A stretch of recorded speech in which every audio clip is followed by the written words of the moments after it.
assuming they're done, the Giants only made two significant additions this offseason, but we keep hearing about players that they attempted to trade for. So what does it tell us that they failed to actually get these players, but also what does it tell us about Buster Posey as Giants president of baseball operations about the players he was interested in?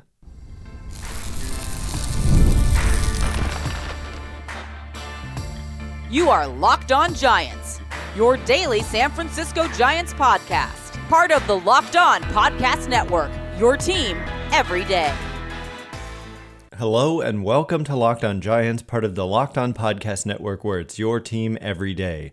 My name is Ben Kaspick, and on this show we provide episodes, I want to say 3 days a week for now, but it's daily moving forward, Monday through Friday, talking about the San Francisco Giants in a way that's data-driven and rational, but also simple, passionate, and accessible to all.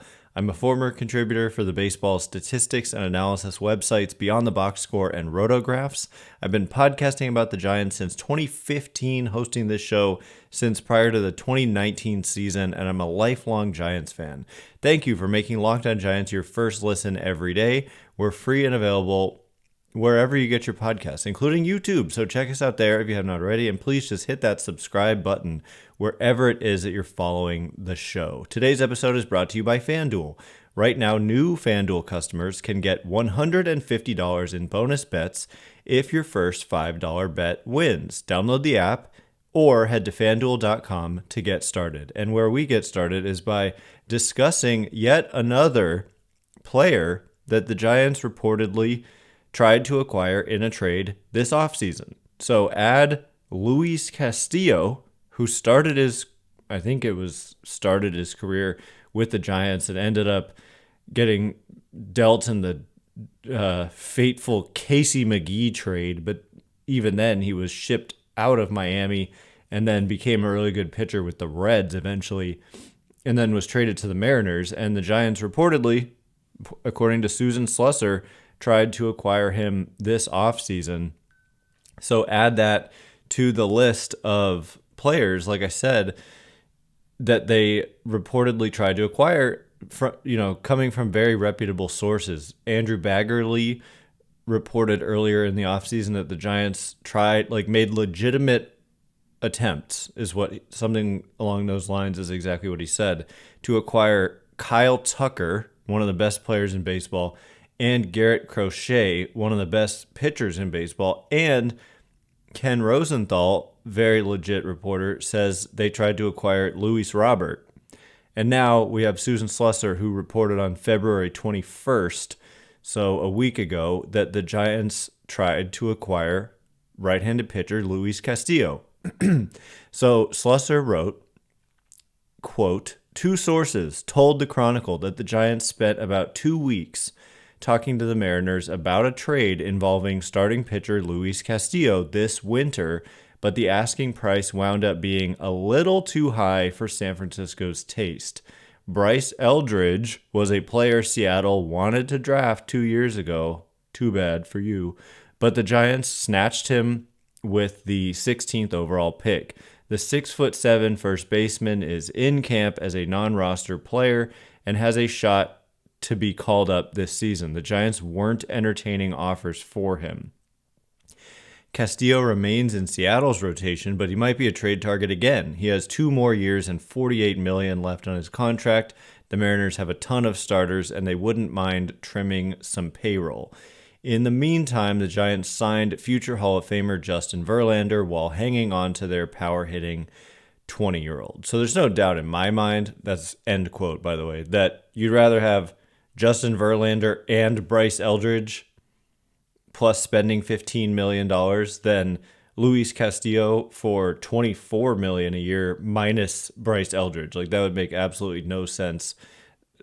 She seems to be perhaps suggesting that Seattle wanted Bryce Eldridge for Luis Castillo. That would be an insane ask, given that Luis Castillo is not exactly cheap here. This is more like a, like a fair market deal for Luis Castillo. And so it wouldn't have cost anything like Bryce Eldridge to acquire him, but perhaps, Carson Whisenhunt and Luis Matos or something, something that they just view a little bit too steep for a player who's basically at market value. I know it's just 2 years left for Castillo, but he showed some signs of decline. So I understand not making I wouldn't be eager. He's not in this same tier currently as some of these other players. Like when you talk about Kyle Tucker and Garrett Crochet, I'd be interested to know the timeline of when they were discussing Castillo. Was it after Garrett Crochet was dealt? Was it before Kyle Tucker was dealt? And then Luis Robert was never traded. So far we know of 2 pitchers and 2 position players that the Giants tried to trade for and didn't trade for. But 2 of those players were not traded at all, and 2 of them were. And so it tells us something because we only have a couple of moves to go by when it comes to like significant moves that the Giants made this offseason with the addition of Willy Adames and Justin Verlander. Verlander on a 1-year deal. Adames is 7 years, $182 million, I believe. And so the players now that we know for sure that they were interested in are Adames, Verlander, Kyle Tucker, Garrett Crochet, Luis Robert, and Luis Castillo. So I like all of those players. I think that I like Verlander probably the least just because of his age and his contract price reflects that he's not an impact player, likely. He could be, I suppose. He did win a Cy Young a couple years ago, and 3 years ago. But he's getting older. He's well past 40 at this point. I think he's 42 now. But Tucker, Crochet, those guys are like at the top of their game and in the prime of their careers. And then Robert is also a very good player. So it tells us something that they weren't able to get deals done, but it also tells us the kind of player they like. But I think the probably biggest takeaway is that they were not able to get these deals done. And in Baggerly's report, when he indicated that the Giants made what he called legitimate offers for Kyle Tucker and Garrett Crochet, the 2 best players that I would say of this mix of players that we know now that they tried to trade for, he included in that piece that there were some offers, according to rival executives, that were just like not remotely close.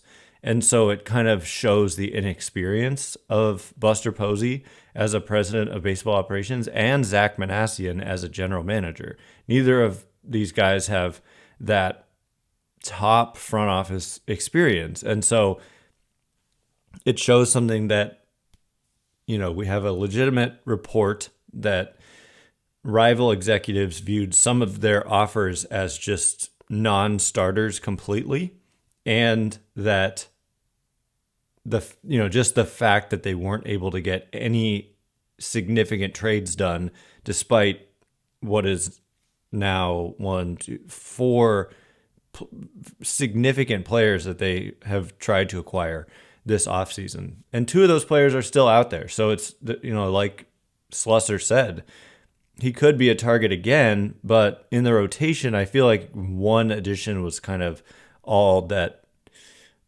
was going to make sense given all the young pitching that they have. But Luis Robert is still out there, although, yeah, I mean, if you trade for Luis Robert, you're probably including some of your outfield 40-man players like Luciano Matos in that kind of deal to clear a path that's currently blocked only otherwise by Mike Yastrzemski.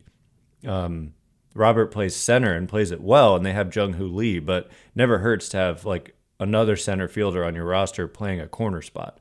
So anyway, just thought that was interesting to note that they tried to trade for very good, but showing some signs of decline, Luis Castillo, right-handed pitcher, this offseason, and add him to the list of numerous big-name players that they went after this offseason. So anyway, coming up in just a minute, Larry Baer speaks to the Giants' lack of spring training television coverage. So we'll get into it in just a minute, and before we do, today's episode of Locked On Giants is brought to you in part by our good friends over at FanDuel. When the game tips off, the NBA action is just getting started, and there's no better place to get in on it than FanDuel, America's #1 sportsbook. With FanDuel, you can place live bets throughout the game, so even if you miss the opening tip-off or want to bet on a fourth quarter comeback, which we just saw, and third quarter from the Warriors, you can stay in the action. And if you're looking for a bigger payout, you can even combine your live bets in a same-game parlay. I love using FanDuel's live betting feature because it keeps every moment of the game exciting. Whether I'm backing the Warriors for a late-game rally or picking a player to hit a clutch three, hello Steph Curry, I never feel like I missed my chance. Plus, the app is easy to use, and when you win, you get paid instantly. Right now, new FanDuel customers can get $150 in bonus bets if your first $5 bet wins.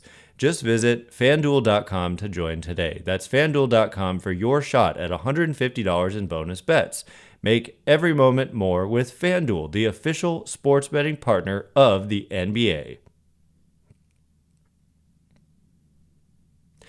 All right, here we go. We are going to get into a topic that I think a lot of people are into for the last couple years, just frustration about the lack of television coverage by the Giants of their spring training games. Thanks again for making Locked On Giants your first listen every day. Everydayers coming up on Monday. There's going to be a lot to get into. We're going to have our choice. Mailbag Monday may be a recurring theme now that we're back to daily shows, and we'll for sure be doing episodes on Mondays. And so look out on Twitter or X for a prompt, but also there's a lot of stories coming out every day given that spring training action is ongoing. And so, yeah. Anyway, getting to this story, I've alluded to it a few times on the show, and I tracked it down and I was wrong. I kept saying it was John Shea, but it was actually Bruce Jenkins who wrote this piece in the San Francisco Chronicle that was published on February 1st. So I've been kind of teasing this for the whole month, and we're going to get into it today. But Jenkins, the title of the article was Giants 2025 Broadcast Plans, Spring Coverage Cuts, and Where Kruko and Kuiper Fit In. And Jenkins writes, San Francisco Giants fans were disappointed last season to learn that only a limited number of spring training games would be televised. There is no good news to report this time, as just 6 games will be available on NBC Sports Bay Area beginning on Saturday, March 8th from Scottsdale, Arizona, Stadium against Kansas City. One's first reaction would be something like, they should do it like the Dodgers, who televise virtually all of their spring games on Spectrum Sportsnet LA, but, quote, that's not the reality, end quote, Giants president / CEO Larry Baer said Friday, so whatever Friday was in relation to February 1st, in a phone conversation. And then Larry Baer continued and said, the reality is that half the teams in baseball are struggling to keep their games on the air. And I think he even means what he's referring to is even in the regular season, let alone spring training. And Jenkins says that's a symptom of the fact that regional sports networks, once a near universal outlet for fans across the country to watch games through subscription, are in massive disarray. Baer said 7 MLB clubs had a one-team service that has gone out of business. Bankruptcy has become common, including the Diamond Sports Company that had aired Arizona Diamondbacks games and many other teams. And then Baer says, so yes, in a way, it's depressing for us to have so few spring training games on, and nobody can compare to the Dodgers, who made a great deal 10 years ago with another 10 to go.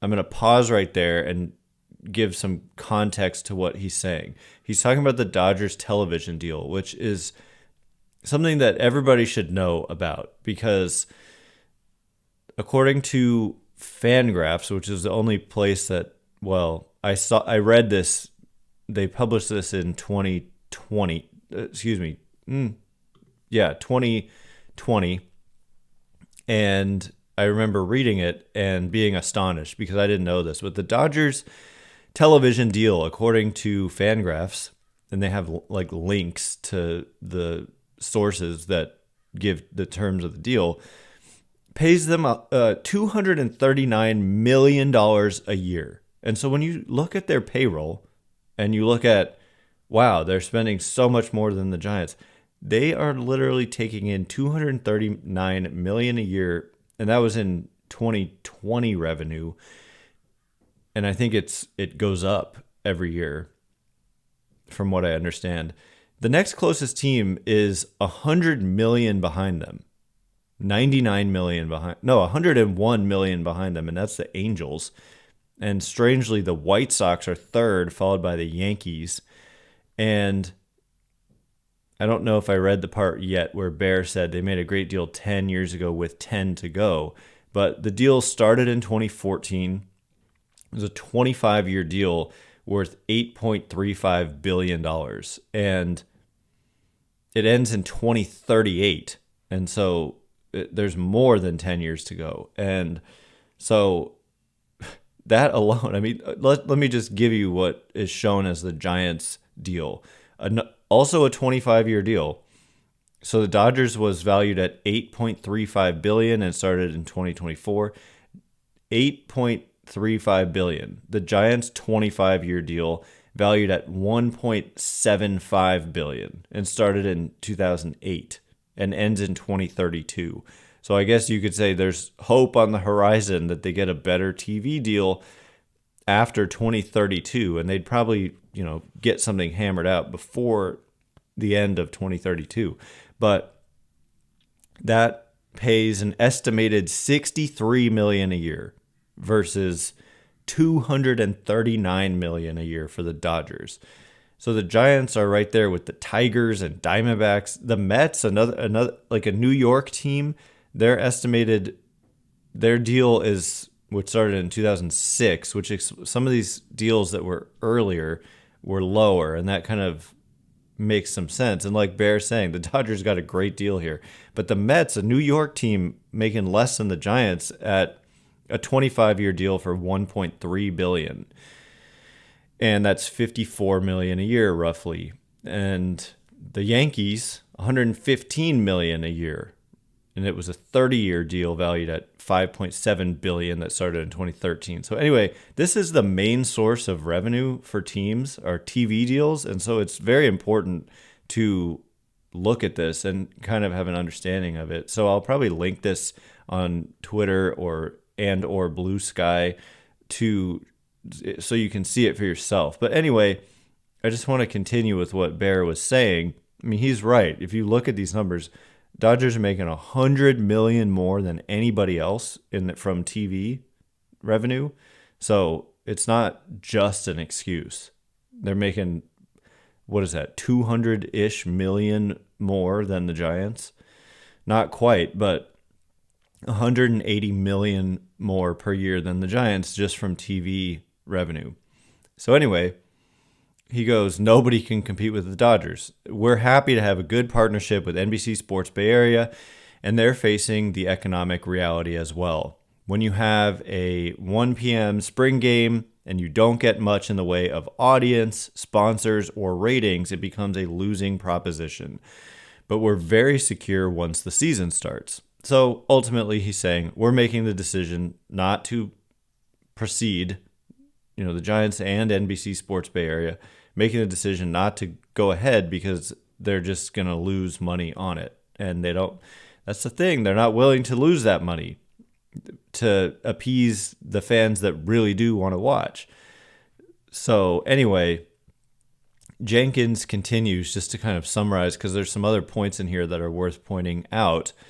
He says that subscribers to Comcast/Xfinity were discouraged to learn that a premium subscription, as opposed to a lower tier, is now required to watch the Giants along with the Warriors and other sporting events. However, Larry Baer said, quote, there's a cheaper alternative.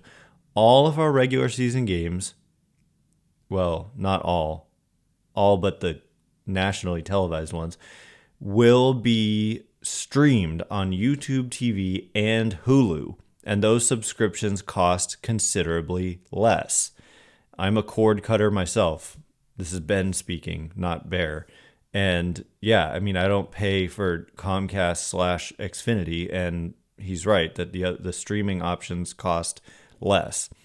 And Jenkins says the other 5 Giants games to be televised this spring: March 11th and 16th against the A's, March 18th against the Padres, and the final 2 games against the Detroit Tigers from Oracle Park. So that's something I've meant to mention, is that they're not playing the A's for that little series before the season like they have for so many years in the major league stadiums. They're playing the Tigers. I'm guessing the Tigers open the season in Sacramento against the A's, and that would be why the Tigers are there. But the A's could also, maybe the A's want to play in Sacramento to get used to it. I don't know exactly what's going on with that, but the Giants are playing the Tigers for 2 games that don't count, March 24th and 25th. And then speaking of television, Jenkins gets into Mike Krukow and Dwayne Kuiper and says Krukow will take his familiar spot alongside Kuiper in the NBC Sports Bay Area booth for regular season home games. As was the case last year, he will also work some 25 road games in a split cast with Kuiper on site on the road, Krukow in a San Francisco studio. And in a very nice development, whenever the Giants' home telecasts are taken over by other outlets, Krukow will join the KNBR radio crew. And he says, that means I'll be working every home game. Krukow, that was a quote. Anyway, Jenkins says it's never been easier for Krukow to get from his San Francisco apartment to the ballpark. The Giants bought him an electric wheelchair, same one he has in Reno, and, quote, and it's perfect. I'm good to go, end quote. I'm not going to give the Giants much credit for purchasing an electric wheelchair, but they did, so I'm glad Krukow is comfortable and able to get around. And Jenkins says, and how is Kuiper feeling? How is Kuiper feeling? Switching from Krukow to Kuiper. And Krukow said, quote, fantastic. Pretty much the same road schedule as last year. His health hasn't been this good in years, and he's as happy as can be. So that's great to hear. So there you have it. Larry Baer with a disappointing yet, I guess, understandable answer to, I mean, it's obvious why they're not televising their games. It's a money thing, but also important to understand. Teams like the Dodgers are just making so much more money from their TV deals. So anyway, coming up in just a minute, we are going to get into something that a few of the beat writers wrote about, and I'm just going to cover it as well. There's 3 Carsons that are guys you need to know about: Whisenhunt, Ragsdale, and Seymour. So meet the Carsons coming up in just a minute, and before we get into it.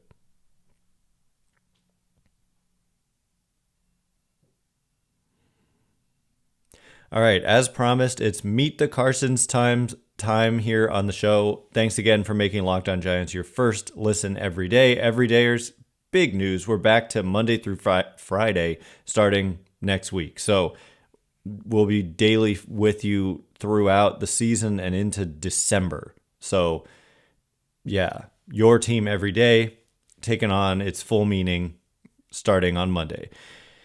Anyway, I'm kind of stealing that Meet the Carsons phrase. It was part of the title of an article by Maria Guardado of sfgiants.com, literally titled Meet the Carsons, Whisenhunt, Seymour, and Ragsdale eager to make their own mark. So there's a lot of good stuff in here.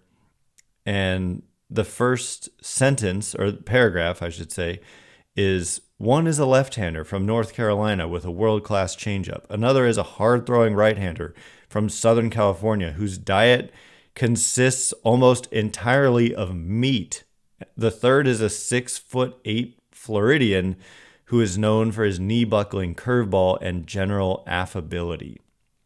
So then she goes on to say, Whisenhunt, the changeup artist who's ranked as the Giants' number 3 prospect by MLB Pipeline, said he tried to get ahead of any possible confusion regarding 3 Carsons by proposing a number system to help teammates distinguish each Carson.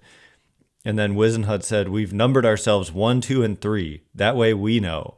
We're trying to get everybody else on board with that. Most people come by and the group of Carsons will be sitting there and they'll go, hey, which one is which? And that's why we're trying to get the numbers down. But they have a problem. Seymour, quote from Whisenhunt, Seymour tries to claim number 1, but we can't give it to him. Ragsdale claims he's 1. I claim I'm 1. But but we don't really know the number system yet. We haven't figured it out, but we're just kind of throwing it out there. We'll get there eventually. And then Carson Ragsdale said he wants the number system because he wants to be number 1. Ragsdale said of Whisenhunt, quote, but he's very well a number 3, end quote. So Hayden Birdsong said they're all very different people. Whisenhunt, he's a North Carolina boy. That's about all I can say. That's about all I can say about that. Seymour, he's just a meathead. Seriously, a meathead. More about that in a second. And then you've got Ragsdale, who's probably the most normal out of the 3. They're all really good dudes. He's probably just a really good dude to everybody. Okay, so from Guardado, the towering Ragsdale quite literally stands above the rest as he's the second tallest player in camp behind 6'11's Sean Jelly. 26-year-old right-hander has been in the organization the longest of the 3 after being acquired from the Phillies in exchange for Sam Coonrod. So another under-the-radar trade that may end up looking really good, at least good for the Giants, because Sam Coonrod, just like we talked about, I mean, there's so many minor trade. Like we talked about Mike Yastrzemski yesterday and how Tyler Erb was the return for the Orioles, and he hasn't pitched in the major leagues, Tyler Erb. And meanwhile, this is Yaz's 7th season in the majors coming up. So acquired in exchange for Coonrod in 2021, though he was hampered by injuries early in his Giants tenure, missing most of 2022 and 23 while rehabbing from thoracic outlet syndrome surgery and right flexor issues. So thoracic outlet surgery syndrome is no joke, and it can really, really cause problems. But Guardado says, still, Ragsdale impressed when healthy last year, logging a .418 ERA over 27 appearances, 26 starts between AA Richmond and AAA Sacramento. Sacramento, really tough pitching environment, so a .418 ERA may be better than it looks. The Giants rewarded him by adding him to the 40-man roster to protect him from the Rule 5 draft over the offseason. So we talked about that at the time. And Ragsdale said, I was just happy to be healthy for a year and really be able to showcase what I can do throughout a season. I was able to hit my career high in innings pitched, so I feel like that experience helped me be able to learn a lot about myself as a pitcher. He has a mid-90s four-seam fastball with a signature curveball and splitter, though he's also working on developing a slider to have another higher strike percentage pitch that can take some pressure off the rest of his off-speed weapons. Carson Seymour said, he's got the perfect mix. If you're going to build a pitcher, I'd build Carson Ragsdale. So then Seymour, he's 6'6", and he's also a big presence on the mound. Another trade acquisition came over as part of the Darren Ruff trade, which another trade that the Giants certainly didn't give anything up and possibly got some pieces of value in return here. And he's viewed as the quirkiest Carson, as evidenced by his animal-based diet. He estimates that 90% of the food he consumes is beef, though he also eats some fruit and rice to help maintain his weight during the season.